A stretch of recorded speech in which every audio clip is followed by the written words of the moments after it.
Hi అందరికీ నమస్కారం. Yashoda hospital తరపు నుంచి అందరూ ఆరోగ్యంగా ఉండాలి, అందరూ ఆనందంగా ఉండాలి ఈ మోటోతోటే మేము ఈ రీల్స్ అన్ని రిలీజ్ చేస్తున్నాము. అయితే ఫ్రీక్వెంట్గా ఆస్క్డ్ క్వశ్చన్స్ చాలా ఉన్నాయి, ఎస్పెషల్లీ యూరినరీ సిస్టమ్ గురించి, కిడ్నీ గురించి చాలామందికి చాలా అపోహలు ఉన్నాయి. ఇందులో రకరకాల క్వశ్చన్స్ చాలామంది డాక్టర్ దగ్గర డైరెక్ట్ అడగలేని పక్షంలో they are going to the Chat GPT, Perplexity వాటికి వెళ్ళి క్వశ్చన్స్ అడుగుతున్నారు. సో అలాంటి క్వశ్చన్స్కి మీకు సింపుల్గా అర్థమయ్యే విధంగా ఎక్స్ప్లెయిన్ చేసి మీలో ఉన్నటువంటి ఆ భయాన్ని తొలగించడానికి మా ప్రయత్నం ఇది. సో మోస్ట్లీ ఫ్రీక్వెంట్లీ ఆస్క్డ్ క్వశ్చన్లో మొట్టమొదటి క్వశ్చన్ చాలామందికి యూరిన్ ప్రాబ్లం ఉంటే లైఫ్ లాంగ్ డయాలసిస్ అనే క్వశ్చన్ ఉంది.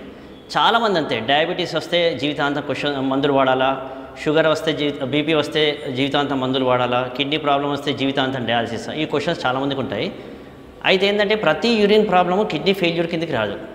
మన బాడీలో 2 కిడ్నీస్ ఉంటాయి, యూరెటర్, బ్లాడర్ ఉంటుంది. సో మన బాడీలో రిజర్వ్స్ ఎంత విధంగా ఉంటాయంటే more than 50% of the kidney damage అయినప్పుడు మాత్రమే యూరిన్ అవుట్పుట్ తగ్గిపోయి బాడీలో టాక్సిన్స్ పెరుగుతాయి, లైక్ క్రియాటినిన్ అట్లాంటివి పెరుగుతూ ఉంటాయి.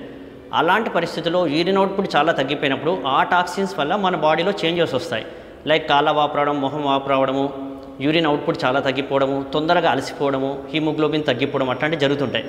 అలా వచ్చిన వారికి మాత్రమే క్రియాటిన్ పెరిగిందని నిర్ధారణ అయినప్పుడు మాత్రమే, బాడీలో ఫ్లూయిడ్ ఓవర్లోడ్ అయినప్పుడు మాత్రమే అలాంటి వాళ్ళకి మాత్రమే డయాలసిస్ అవసరం పడుతుంది. చాలామంది ఏమంటారు, ఒకసారి డయాలసిస్ స్టార్ట్ చేస్తే జీవితాంతం చేయాలి కదా సార్, నేను చేయించుకొని అంటారు. అది కరెక్ట్ సమాధానం కాదు. ఎవరికైతే డయాలసిస్ అవసరం లేదో వాళ్ళు డయాలసిస్ పోవాల్సిన అవసరం ఎట్టి పరిస్థితుల్లో లేదు. కానీ ఎవరికైతే క్రియాటిన్ పెరిగి బాడీలో టాక్సిన్స్ పెరుగుతాయో వీళ్ళు మాత్రం ఖచ్చితంగా డయాలసిస్ చేయించుకోవాల్సిందే. డయాలసిస్ జీవితాంతం అనే మాట పెట్టుకోకండి, ఎందుకంటే కొందరు కిడ్నీ ఫెయిల్యూర్ టెంపరీగా ఉంటుంది. లైక్ ఎవరికైనా సీవియర్ లూజ్ మోషన్స్ వచ్చి కిడ్నీ ఫెయిల్యూర్ అయిందనుకోండి, వాళ్ళ కిడ్నీ ఫెయిల్యూర్ అనేది ఓన్లీ టెంపరీగా ఉంటుంది. ఆ టైంలో ఫ్లూయిడ్స్ టెంపరీ డయాలసిస్ చేస్తే సరిపోతుంది. కానీ చాలామందికి ఈ రోజులలో డయాబెటీస్, హైపర్ టెన్షన్ చాలా ప్రాబ్లమ్స్ పెరిగిన వాళ్ళకి కిడ్నీలు అనేవి చిన్నగా అయిపోతూ ఉంటాయి. అలాంటి వారికి మాత్రం డయాలసిస్ చేసుకోవాల్సి వస్తుంటుంది. ఒకవేళ డయాలసిస్ లైఫ్ లాంగ్ అవసరం అవుతుందంటే అవసరం ఉన్న పక్షంలో కిడ్నీ ట్రాన్స్ప్లాంట్ ద్వారా డయాలసిస్ లేకుండా మనం గుడ్ క్వాలిటీ ఆఫ్ లైఫ్ను పొందవచ్చు. మరొక క్వశ్చన్ కామన్గా చూసేది, స్టోన్ సర్జరీ చేయడం అనేది కిడ్నీ చాలా పెద్దగా కట్ చేసి కుట్లేసి తర్వాత ఒకసారి స్టోన్ సర్జరీ చేస్తే మళ్ళీ నెల రోజుల వరకు ఇంట్లోనే ఉండాల్సి వస్తున్నటువంటి కొందరు డౌట్ఫుల్గా ఉంటాయి. అది ఒకప్పటి మాట. ఈ రోజుల్లో ఎంత పెద్ద స్టోన్ ఉండని, కిడ్నీలో 3 సెంటీమీటర్స్ 4 సెంటీమీటర్స్ స్టోన్ ఉన్నా, మూత్రనాళంలో 1 to 2 సెంటీమీటర్స్ స్టోన్ ఉన్నా, బ్లాడర్లో పెద్ద స్టోన్స్ ఉన్నా, ఇవన్నిటిని 90% 100కి 90% మనం ఎండోస్కోపిక్ సర్జరీ ద్వారా చేయొచ్చు. ఇందులో 70 నుంచి 80 మంది డే కేర్ సర్జరీ, అంటే మార్నింగ్ అడ్మిట్ అయిపోయి ఈవినింగ్ చేయించుకొని కూడా ఇంటికి వెళ్ళిపోయే అవకాశం ఉంటుంది. మోస్ట్ ఆఫ్ ద టైమ్స్ కిడ్నీకి హోల్ పెట్టి సర్జరీ చేసినా కానీ, ఎస్పెషల్లీ లేజర్ ఆపరేషన్, దీన్ని RIRS అంటాం మేము, కిడ్నీ నుంచి ఎండోస్కోపీ ద్వారా కిడ్నీలో కూడా వెళ్ళిపోయి స్టోన్ ఎక్కడ ఉంటే అక్కడికి వెళ్ళి మనం దాన్ని లేజర్ ద్వారా బ్రేక్ చేస్తాం. ఇలాంటి ప్రొసీజర్ చేసినప్పుడు మ్యాక్సిమం 1 డే అడ్మిషన్ ఉంటుంది, లేదంటే పేషెంట్ నియర్ బై హాస్పిటల్ దగ్గరగా ఉన్నప్పుడు సేమ్ డే కూడా డిశ్చార్జ్ చేసుకొని ఫాలోఅప్ చేసుకోవచ్చు. తర్వాత ఈ స్టోన్ సర్జరీ అయిన తర్వాత రికవరీ కూడా చాలా ఫాస్ట్గా ఉంటుంది.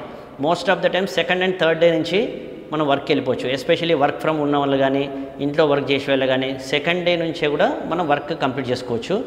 తర్వాత కట్ చేయడము, 3 నెలల వరకు బరువులు ఎత్తొద్దు, 3 నెలల వరకు కింద కూర్చోవద్దు, అట్లాంటి సిచ్యువేషన్ అనేది ఉండదు. వెరీ రేర్ కండిషన్లో, 1,000లో 100లో ఒకరికి మాత్రమే కిడ్నీ మొత్తం పెద్దగా స్టోన్ ఉండి దాన్ని ఎండోస్కోపీ ద్వారా తీయలేని పరిస్థితి, లేదా ఎండోస్కోపీ ద్వారా మల్టిపుల్ టైమ్ సర్జరీ అవసరం ఉంది అనుకున్నప్పుడు మాత్రమే కిడ్నీ ఓపెన్ చేసి అట్లాంటి స్టోన్స్ తీస్తాము. అలాంటి సిచ్యువేషన్ యూజువల్లీ రాదు, ఎందుకంటే ఈ రోజుల్లో లేజర్ అడ్వాన్సెస్ బాగా వచ్చినాయి. కిడ్నీకి కూడా చిన్న స్మాలెస్ట్ హోల్ ద్వారా, కీ హోల్ ద్వారా సర్జరీ చేసి కింది మార్గం నుంచి పై మార్గం నుంచి రెండింటి ద్వారా స్టోన్ను మనం అటాక్ చేసి స్టోన్ కంప్లీట్గా క్లియరెన్స్ చేసుకోవచ్చు. అదేవిధంగా కిడ్నీలో ఉన్నటువంటి పస్ ఏదైతే ఉంటుందో దాన్ని డ్రైన్ చేయడానికి లోపల ఒక స్టెంట్ అని పెడతాం. చాలామంది స్టెంట్ అంటే భయపడతారు, స్టెంట్ పెడితే మన ఇబ్బంది అవుతుందని అడుగుతూ ఉంటారు. స్టెంట్ అనేది చాలా వరకు యూజ్ అవుతూ ఉంటుంది, ఎందుకంటే చిన్న చిన్న ఫ్రాగ్మెంట్స్ ఉన్నా కానీ, పస్ ఉన్నా కానీ ఈ స్టెంట్ ద్వారా డ్రైన్ అయిపోతూ ఉంటుంది. సో మనకు దీన్ని బట్టి అర్థమైంది ఏంటంటే 100కి 90 నుంచి 95% kidney stone surgeries especially endoscopy ద్వారా మాత్రమే కంప్లీట్ అయిపోతాయి. ఈవెన్ ఒకవేళ పెద్ద స్టోన్ ఉన్నా కానీ కొన్ని లాప్రోస్కోపీ ద్వారా కూడా చేయొచ్చు, చిన్న చిన్న స్మాల్ కిడ్నీ హోల్స్ ద్వారా కూడా చేస్తాం. వెరీ రేర్లీ, వేలలో లక్షల్లో ఒకరికి మాత్రమే ఓపెన్ సర్జరీ చేసి స్టోన్ తీయాల్సిన అవసరం ఏర్పడుతుంది. సో దీని గురించి భయపడాల్సిన అవసరం ఏమాత్రం లేదు. ప్రోస్టేట్ సర్జరీ గురించి కూడా చాలామందికి చాలా అపోహలు ఉన్నాయి. ప్రోస్టేట్ సర్జరీ చేస్తే మనిషికి సెక్సువల్ ఫంక్షన్ ఎఫెక్ట్ పడుతుందా, ప్రోస్టేట్ సర్జరీ చేస్తే కంటిన్యూస్గా యూరిన్ లీక్ అవుతుందా అన్నటువంటి కొందరు క్వశ్చన్స్ ఉంటాయి. ఫస్ట్ ఆఫ్ ఆల్ ప్రోస్టేట్ అనేది మనం అర్థం చేసుకోవాలి. బ్లాడర్ కింద ఒక చిన్న గ్లాండ్ ఉంటుంది ప్రోస్టేట్ అని, అది ప్రతి మగవాళ్ళలో ఉంటుంది. ప్రోస్టేట్ ఉన్నంత మాత్రాన ఫస్ట్ ఆఫ్ ఆల్ సర్జరీ అవసరం లేదు. ప్రోస్టేట్ వల్ల వచ్చేటువంటి సిమ్టమ్స్కి యూజువల్లీ 50 years అబౌవ్ దాటిన వాళ్ళకి మాత్రమే వస్తాయి. ప్రోస్టేట్లో క్యాన్సర్ కూడా most of the times 50-60 years దాటిన తర్వాత మాత్రమే వస్తుంది. ప్రోస్టేట్ ఉన్న ప్రతి వాళ్ళు సర్జరీ అవసరం లేదు, ఒకటి. రెండోది, ప్రోస్టేట్ సర్జరీ వల్ల ఒకవేళ ఎవరికైతే ప్రోస్టేట్ ఎన్లార్జ్మెంట్ ఉంది, మెడికల్ ఫెయిల్యూర్ ఉంది, అలాంటి వారికి మాత్రమే ప్రోస్టేట్ సర్జరీ అవసరం పడుతుంది. ఈ ప్రోస్టేట్ సర్జరీ యూజువల్లీ మనం ఎండోస్కోప్ ద్వారా చేస్తాం. దీనికి కట్ చేయడం కానీ కుట్లేయడం కానీ అట్లాంటిది కూడా ఉండదు. ప్రోస్టేట్ సర్జరీ చేసిన తర్వాత యూరినరీ లీక్ అవ్వడము అట్లాంటిది వెరీ వెరీ రేర్ ప్రాబ్లం ఉండదు కూడా. అది యూజువల్లీ ఎలక్ట్రో సర్జరీ కరెంట్ ద్వారా చేసినప్పుడు మాత్రమే లక్షల్లో ఒకరికి వేలలో ఒకరికి మాత్రమే అలా వస్తుంది. రెండవది, సెక్సువల్ ఫంక్షన్ ఏమైనా ఎఫెక్ట్ పడుతుందని చెప్తారు. Most of the times prostate సర్జరీలో సెక్సువల్ ఫంక్షన్ ఎఫెక్ట్ పడదు. ఓన్లీ ప్రాబ్లం ప్రోస్టేట్ సర్జరీ చేసిన వాళ్ళకి వచ్చేది ఏంటంటే, ఎప్పుడైతే సెక్స్లో పాల్గొన్నప్పుడు ఏదైతే స్పెర్మ్ బయటకు వస్తుందో ఈ ప్రోస్టేట్ సర్జరీ చేసినప్పుడు స్పెర్మ్ బ్లాడర్లోకి వెళ్ళిపోయే అవకాశం ఉంటుంది. సో దానివల్ల erection function, sexual function effect పడదు, కానీ స్పెర్మ్ బయటకు రావడం అనేది ఎఫెక్ట్ పడవచ్చు. కానీ ఈ రోజుల్లో మనం రెజమ్ అనే ప్రొసీజర్ ద్వారా కానీ లేజర్ అనే ప్రొసీజర్ ద్వారా కానీ ఈవెన్ ఈ స్పెర్మ్ వెనక్కిపోయే ప్రాబ్లమ్స్ నుంచి కూడా మనము తగ్గించుకునే అవకాశం ప్రయత్నం చేయొచ్చు. అదేవిధంగా ఈ ప్రోస్టేట్ సర్జరీ అనేది గుర్తుంచుకోవాల్సిన విషయం ఏంటంటే 50 నుంచి 60 దాటిన వాళ్ళకి మాత్రమే ప్రోస్టేట్ ప్రాబ్లం యూజువల్లీ సర్జరీ అవసరం పడుతుంది. వెరీ వెరీ యంగ్ పర్సన్స్కి, కొందరికి వెరీ బ్లాడర్ హై నెక్ ఉండడము, ఫంక్షనల్లీ బ్లాడర్ యూరిన్ సరిగ్గా పోయని వాళ్ళకి మాత్రమే వెరీ రేర్గా చిన్న బ్లాడర్ నెక్ ఇన్సిషన్ అని ఒక చిన్న సర్జరీ చేస్తాం. అలాంటి వాళ్ళకి మాత్రమే బిలో 40 years కానీ 50 years సర్జరీ అవసరం పడుతుంది. యూరినరీ ట్రాక్ట్ ఇన్ఫెక్షన్ కూడా చాలామంది క్వశ్చన్స్ అడుగుతూ ఉంటారు. ఈ యూరిన్ ట్రాక్ట్ ఇన్ఫెక్షన్స్ ఎందుకు పెరుగుతున్నాయి, తర్వాత యూరిన్ ట్రాక్ట్ ఇన్ఫెక్షన్స్కి యాంటీబయాటిక్స్ ఎందుకు పనిచేయట్లేదు అంటారు. యాక్చువల్లీ యూరిన్ ట్రాక్ట్ ఇన్ఫెక్షన్ అంటే ఏంటి, మన కిడ్నీస్లో కానీ యూరెటర్లో కానీ బ్లాడర్లో కానీ బ్యాక్టీరియా కానీ వైరస్ కానీ ఫంగస్ కానీ ఎంట్రీ అవుతాయి. యూజువల్లీ యూరిన్ అనేది క్లీన్ స్టెరైల్గా ఉంటుంది, ఎందుకంటే అటు ఫిల్ట్రేషన్ ద్వారా దాని ద్వారా కానీ.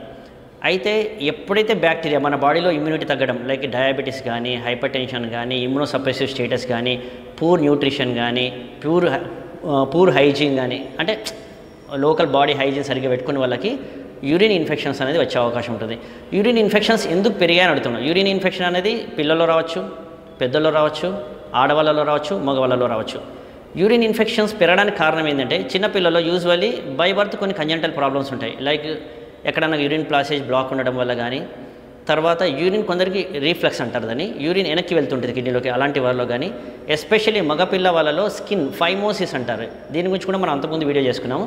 స్కిన్ టైట్గా ఉంటుంది, దానివల్ల యూరిన్ సరిగ్గా పోకపోవడం వల్ల కూడా ఈ పిల్లల్లో ఇన్ఫెక్షన్ అవుతుంటుంది.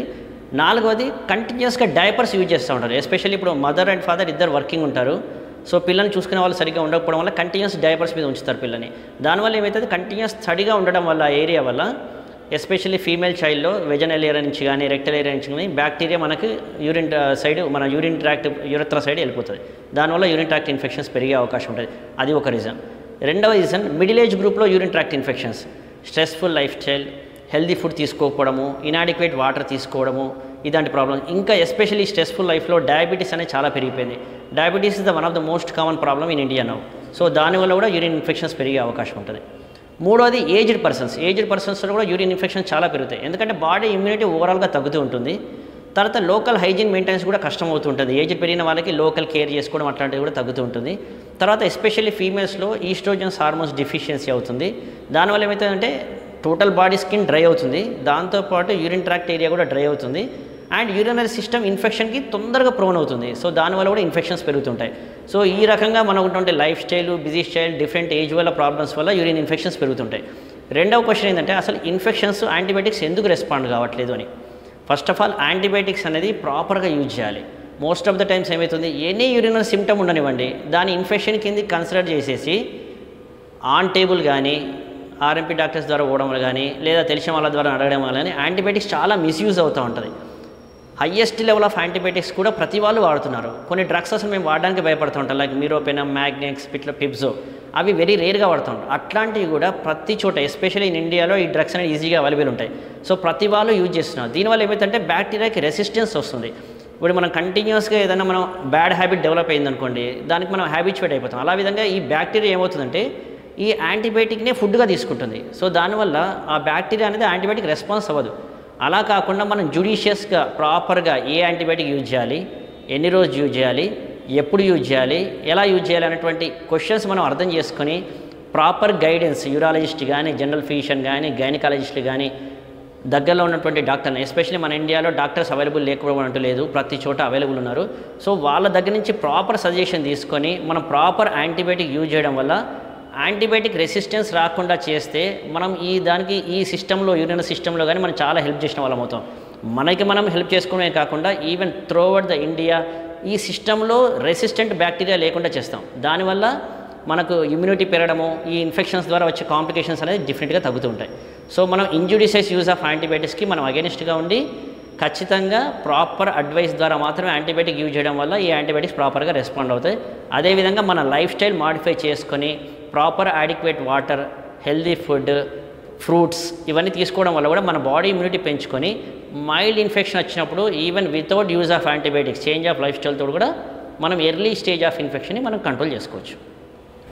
ఇంకొక చివరి క్వశ్చన్ ఏంటంటే, చాలామందికి ఇంత మన పాపులేషన్ తీసుకుంటే 130-150 crores ఆఫ్ పాపులేషన్ ఉన్నప్పటికీ చాలామందికి ఇప్పటికి కూడా 15% ఆఫ్ ద పాపులేషన్స్కి ఇన్ఫర్టిలిటీ అనేది మెయిన్ ప్రాబ్లం ఉంది. ఎస్పెషల్లీ ఎవరైతే వెరీ బిజీ లైఫ్ స్టైల్ ఉండి, ఎవరైతే ప్రాపర్ హెల్దీ లైఫ్ స్టైల్స్ లేకుండా స్ట్రెస్ఫుల్ లైఫ్ జీవనం చేసుకునే వాళ్ళకి చాలామందికి ఇన్ఫర్టిలిటీ అనే ఇష్యూ ఉంది. ఈ ఇన్ఫర్టిలిటీ అనేది మగవాళ్ళలో ప్రాబ్లం ఉండొచ్చు, ఆడవాళ్ళలో ప్రాబ్లం ఉండొచ్చు. 15% ఆఫ్ రీజన్ మగవాళ్ళలో ఉంటుంది, 15% ఫీమేల్లో ఉంటుంది. కాంబైన్డ్ ప్రాబ్లం బోత్ మేల్ అండ్ ఫీమేల్లో కూడా 15% ఉంటుంది. ఎస్పెషల్లీ మన లైఫ్ స్టైల్ మాడిఫికేషన్, ఎస్పెషల్లీ ఇద్దరు వర్కింగ్ ఉన్నారు, వెరీ స్ట్రెస్ఫుల్ లైఫ్ ఉంటుంది, లీజర్ టైం అనేది ఉండట్లేదు. అండ్ ఎస్పెషల్లీ యూజ్ ఆఫ్ ప్లాస్టిక్లో ఉన్నటువంటి మెటీరియల్ అనేది మన బాడీలో ఇంప్రెగ్నెంట్ అయిపోవడం వల్ల ఈ స్పెర్మ్ ప్రొడక్షన్ కానీ అవి ఎఫెక్ట్ పడుతూ ఉంటుంది. And especially use of cool drinks and other things కూడా ఎక్కువ యూటిలైజ్ అవుతుంది. ప్లాస్టిక్ బాటిల్స్లో వాటిలో తాగుతుంటారు. వీటి వల్ల స్పెర్మ్ యొక్క క్వాలిటీ తగ్గుతుందని డెఫినెట్గా రీసెర్చెస్ ప్రూవ్ చేసింది. అదేవిధంగా స్ట్రెస్ఫుల్ లైఫ్ ఉండడం వల్ల ఫీమేల్స్లో ఓవ్యులేషన్ అనేది ప్రాబ్లమ్స్ రావచ్చు. ఓవ్యులేషన్ ప్రాపర్గా టైంకి రాకపోవడం, దానివల్ల వచ్చినటువంటి ఓవం కూడా పర్ఫెక్ట్గా ఉండకపోవడం వల్ల కూడా ఈ ఇన్ఫర్టిలిటీ ఇష్యూస్ అనేది ఖచ్చితంగా రేజ్ అవుతున్నాయి. సో ఈ ఫర్టిలిటీ ఇష్యూస్ ప్రాబ్లమ్స్ రాకుండా, ఎస్పెషల్లీ స్మోకింగ్ అనేది కూడా ఉంటుంది. ఈ లైఫ్ స్టైల్ స్ట్రెస్ వల్ల స్మోకింగ్, ఆల్కహాల్ ఇంటేక్, వీటి వల్ల కూడా ఏమైతుందంటే టెంపరీగా ఆల్కహాల్ తీసుకున్నారనుకోండి ఎరెక్షన్ ఫంక్షన్ ఇంప్రూవ్ అనేది అనిపిస్తుంది. కానీ over period of time long duration of alcohol తీసుకోవడం వల్ల లివర్ ప్రాబ్లమ్స్ రావడము, ఎరెక్టైల్ డిస్ఫంక్షన్ రావడము, స్పెర్మ్ క్వాలిటీ తగ్గడం ఖచ్చితంగా అవుతుంటుంది. సో మనకు మెయిన్గా రీజన్స్ ఏంటంటే ఇన్ఫర్టిలిటీ ఈ రోజుల్లో పెరగడానికి కారణము హెల్దీ లైఫ్ స్టైల్ లేకపోవడం. రెండోది స్మోకింగ్ వల్ల ఏమవుతుందంటే బోత్ ఎరెక్టైల్ ఫంక్షన్ ఎఫెక్ట్ పడుతుంది, అదేవిధంగా స్పెర్మ్ మోటిలిటీ అండ్ కౌంట్ కూడా ఎఫెక్ట్ పడుతుంది. Long term use of alcohol దీనివల్ల ఏమంటే లివర్ ఫంక్షన్ ఎఫెక్ట్ పడుతుంది, టెస్టోస్టిరాన్స్ లెవెల్స్ ఎఫెక్ట్ పడతాయి, స్పెర్మ్ క్వాలిటీ ఎఫెక్ట్ పడుతుంది. సో మనకున్నటువంటి లైఫ్ స్టైల్ చేంజెస్, మనకున్నటువంటి హ్యాబిట్స్, వీటన్నిటి వల్ల స్పెర్మ్ యొక్క క్వాలిటీ పడిపోతుంది. స్పెర్మ్ క్వాలిటీ పడిపోయినప్పుడు ఖచ్చితంగా ఇన్ఫర్టిలిటీ ఇష్యూస్ అవుతుంటాయి. ఇంకోటి మన బిజీ లైఫ్ స్టైల్లో మీ పార్ట్నర్ తోటి టైం స్పెండ్ చేయడానికి కూడా అవకాశం లేని పరిస్థితిలో ఉంది. చాలామంది మార్నింగ్ వెళ్ళిపోయి నైట్ 10-11 o'clock వస్తారు.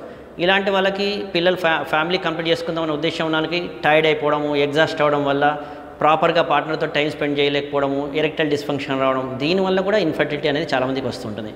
So not only sperm quality, semen quality, even erectile dysfunction is the one of the common causes nowadays for the infertility.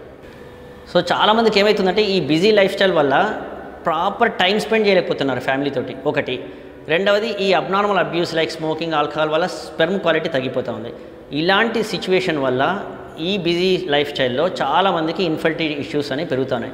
So మనం మన లైఫ్ స్టైల్ మాడిఫై చేసుకొని ఈ అబ్నార్మల్ హ్యాబిట్స్ నుంచి దూరంగా ఉండి మనకు వచ్చినంతలోనే ఆనందంగా ఉండి ప్రాపర్ టైం స్పెండ్ చేసుకోవడం, especially young age you should spend proper time with your family ఉన్నప్పుడు ఖచ్చితంగా ఈ ఇన్ఫర్టిలిటీ ఇష్యూస్ తగ్గి మీరు హ్యాపీగా ఆనందంగా ఉంటారని భావిస్తున్నాను. Thank you. సో మనం పైన చెప్పిన విధంగా ఏవిటి ప్రాబ్లం వల్ల అయితే మనకు ఈ ఇన్ఫర్టిలిటీ ఇష్యూస్ రేజ్ అవుతూ ఉన్నాయో అవన్నిటి ప్రాబ్లం నుంచి లైక్ స్మోకింగ్, ఆల్కహాల్ వీటన్నిటి నుంచి దూరంగా ఉండి proper health life style maintain చేసుకుని ప్రాపర్ ఆరోగ్యం తీసుకున్నట్టయితే ఖచ్చితంగా స్పెర్మ్ క్వాలిటీ ఇంప్రూవ్ అయిపోయి ఈ ఇన్ఫర్టిలిటీ ప్రాబ్లం నుంచి మనం ఖచ్చితంగా బయటపడవచ్చు. Hi, welcome to Yashoda hospital. నా పేరు డాక్టర్ డి కాశీనాథం. నేను ఇక్కడ ఆల్మోస్ట్ యశోద హాస్పిటల్ మలక్పేటలో లాస్ట్ 20 years నుంచి ఇక్కడే వర్క్ చేస్తున్నాను. నేను యూరాలజీ డిపార్ట్మెంట్లో వర్క్ చేస్తున్నాను. Especially stones problem, infection problem, kidney transplant, prostate problem, వీటన్నిటి గురించి మనం ప్రాపర్ ట్రీట్మెంట్ ఇక్కడ యశోద హాస్పిటల్లో ఇస్తుంటాం. Welcome to Yashoda hospital. So ప్రతి వారు చాలా స్ట్రెస్ఫుల్ లైఫ్లో ఉన్నారు ఈరోజు. సో ఆరోగ్యం అనేది చాలా ఇంపార్టెంట్. ఆరోగ్యం ద్వారానే ఆనందం వస్తుంది. సో ఆ మోటివ్ తోటి అందరూ ఆరోగ్యంగా ఉండాలి, అందరూ ఆనందంగా ఉండాలనేటువంటి ఒక మోటివ్ తోటే చాలామంది చాట్ జీపీటీ ద్వారా క్వశ్చన్స్ అడుగుతుంటారు.